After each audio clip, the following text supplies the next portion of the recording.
This morning, we are taking a look at some travel headlines, travel news making headlines around the world, specifically the growing global protests against tourism. In Barcelona, local residents have quite literally been telling tourists to go home. In some cases, they're even taking to the streets to protest. But why? And what does this mean for the travel industry as a whole? Joining us with the answers to those questions is our travel journalist, Lauren Christie, who is in Amherst Shore, Nova Scotia this morning. Great to have you. Hey, Kelsey.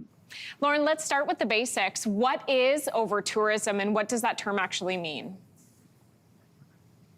Well, in the simplest of terms, it means there's just too many visitors to a destination, but really too many is a subjective term, and it really needs to be defined by each destination by their local residents, their business owners, and in fact, their tourists. And really, it's not about a certain number that's good. It's really about the relationship or the perception of the relationship that those local communities have with tourists coming in.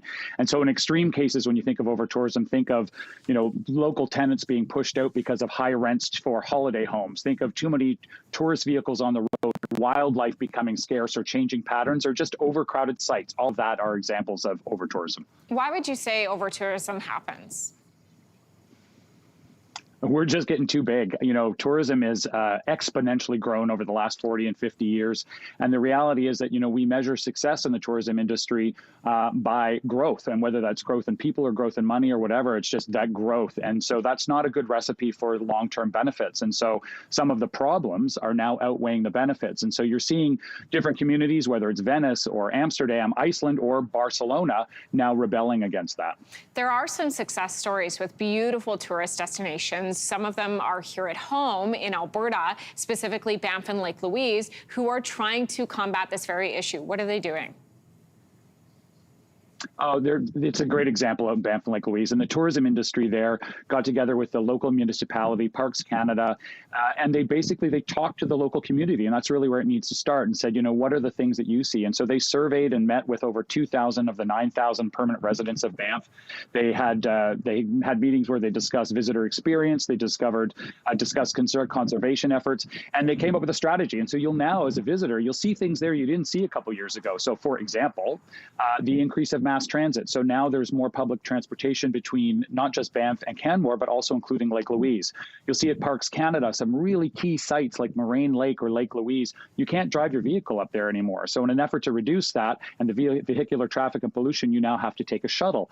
And even things like limiting the use of single-use plastics. It's not just about the bags. They have a few different programs out there. One I love, Banff Borrow. So when you're in Banff, you can get a reusable coffee cup. You can take it to 18 different cafes and shops around Banff where you can get a coffee, and it's at no cost to you as long as you return the cup.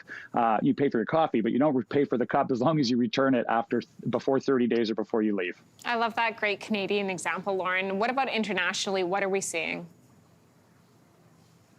A few destinations have been doing it well for a long time. So you look at like Antarctica or Galapagos, where they limit the number of cruise ships and they limit the number of passengers. And so they're really concerned with the environment in those places. Another one, I think you're seeing maybe the Inca Trail of Machu Picchu. If you're going on that in that area, they're limiting the number of people that can access the Inca Trail now with 200 permits per day.